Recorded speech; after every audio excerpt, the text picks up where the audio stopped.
အင်ဒိုနီးရှားနိုင်ငံပီတီကိုနီမတ်နဲ့ DKSH မြန်မာတို့ကြားမိဖက်ဆက်ဆံရေးပူးပေါင်းဆောင်ရွက်မှုဖြင့်မြန်မာနိုင်ငံအတွင်းအင်ဒိုနီးရှားဆေးဝါးနဲ့စားသောက်ကုန်ပစ္စည်းရရှိမှုအားကောင်းစေရေးရရှိတည်တဲ့နဲ့စီးပွားရေးတိုးတက်မှုနဲ့ဈေးကွက်ဖွံ့ဖြိုးတိုးတက်မှုကို28နှစ်တိုင်ပူးပေါင်းဆောင်ရွက်ခဲ့တယ်လို့သိရပါတယ်။အဆိုပါပူးပေါင်းဆောင်ရွက်မှု28နှစ်ပြည့်အခမ်းအနားကိုတော့မေလ29ရက်နေ့ကရန်ကုန်မြို့ရှိမီလီယာဟိုတယ်မှာကျင်းပပြုလုပ်ခဲ့ပါတယ်။သတင်းပြေဆုံးကိုဆက်လက်တင်ပြပေးမှာဖြစ်ပါတယ်ရှင်။ အင်ဒိုနီးရှားနိုင်ငံပီတီကိုနီမတ်နဲ့ DKSH မြန်မာတို့အကြားမိဖက်ဆက်ဆံရေးနဲ့ပူးပေါင်းဆောင်ရွက်မှု28နှစ်ပြည့်အခမ်းအနားကျင်းပပြုလုပ်ခဲ့တာနဲ့ပတ်သက်ပြီးတာဝန်ရှိသူကအခုလိုပြောပါတယ်။အခုလို28နှစ်တာကာလအတွင်းခီးလန်းတစ်လျှောက်မှာစီးပွားရေးတစ်ခုလုံးကိုအဖက်ဖက်ကနေပံ့ပိုးကူညီပေးခဲ့ကြတဲ့ဆရာဝန်များဆေးဆိုင်များနဲ့အခုလိုမျိုးအရေးသိမြင့်ဆေးဝါးတွေကိုတောက်သုံးနေကြတဲ့ပြည်သူတွေနဲ့ဒီဆေးဝါးတွေကိုတင်သွင်းခွင့်ရရှိဖို့အတွက်ကူညီဆောင်ရွက်ပေးခဲ့ကြသူများအားလုံးကိုလည်းကျေးဇူးတင်တဲ့အနေနဲ့အခုလိုမျိုးအခမ်းအနားကိုကျင်းပပြုလုပ်တာလည်းဖြစ်ပါတယ်။အခုလိုကိုနီမတ်နဲ့28နှစ်တာဖြတ်တန်းလာခဲ့တယ်လို့ပဲနောက်ထပ်နှစ်တွေမှာလည်းနှစ်နိုင်ငံကြားနှစ်ပေါင်းများစွာရေရှည်တည်တံ့တဲ့စီးပွားရေးတိုးတက်မှုနဲ့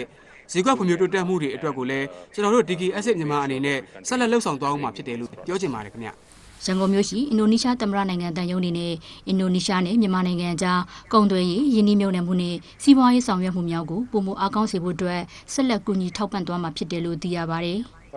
ပီတီကိုနီမတ်နဲ့ DKSH မြန်မာတို့ရဲ့မိဖက်ဆက်ဆံရေးပူးပေါင်းဆောင်ရွက်မှု28နှစ်ပြည့်မြောက်ခဲ့တဲ့အတွက်ရောအခုလိုအခမ်းအနားမှာပါဝင်ခွင့်ရတဲ့အတွက်ပါအလွန်ဝမ်းမြောက်ရပါတယ်ကျွန်တော်တို့တန်ယုံအနေနဲ့လည်းအင်ဒိုနီးရှားနဲ့မြန်မာနိုင်ငံကြားပုံမခိုင်မာတဲ့စီးပွားရေးဆက်ဆံမှုတွေကိုပံ့ပိုးကူညီပေးဖို့အတွက်တတိကဝတ်ပြုထားတာတွေလည်းရှိပါတယ်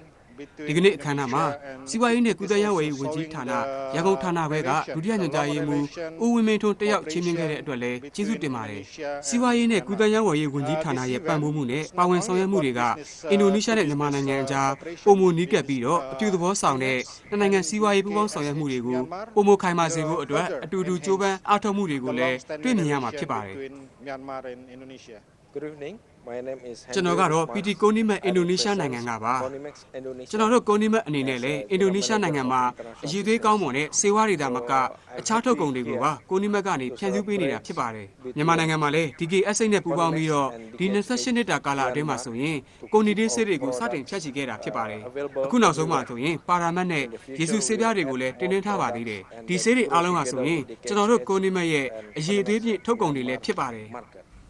အင်ဒိုနီးရှားနိုင်ငံပီတီကိုနီမတ်နဲ့ DKSH မြန်မာတို့အနေနဲ့မြန်မာနိုင်ငံအတွင်းရှိ